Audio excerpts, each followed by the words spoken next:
5 August পরিবর্তন হওয়ার পর 6, 7, 8 বাংলাদেশে কোনো সরকার ছিল না। আমি ঠিক বললাম না বেঠিক বললাম?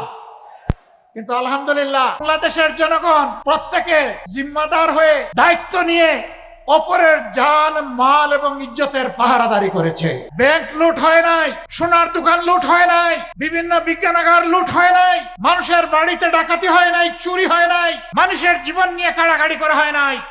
বাংলাদেশের মানুষ প্রমাণ করেছে আপামর জনগণ তাদের দেশকে এবং মানুষকে ভালোবাসে।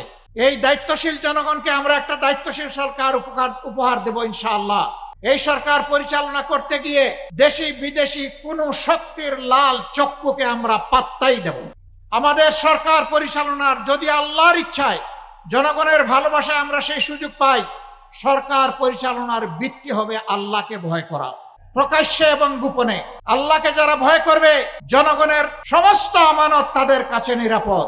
জনগণকে তাদের অধিকার চেয়ে নিতে হবে না, সরকার বাধ্য থাকবে জনগণের অধিকার তাদের ঘরে পৌঁছে দিতে। এই ইতিহাস নতুন করে আমাদের রচনা করা লাগবে না।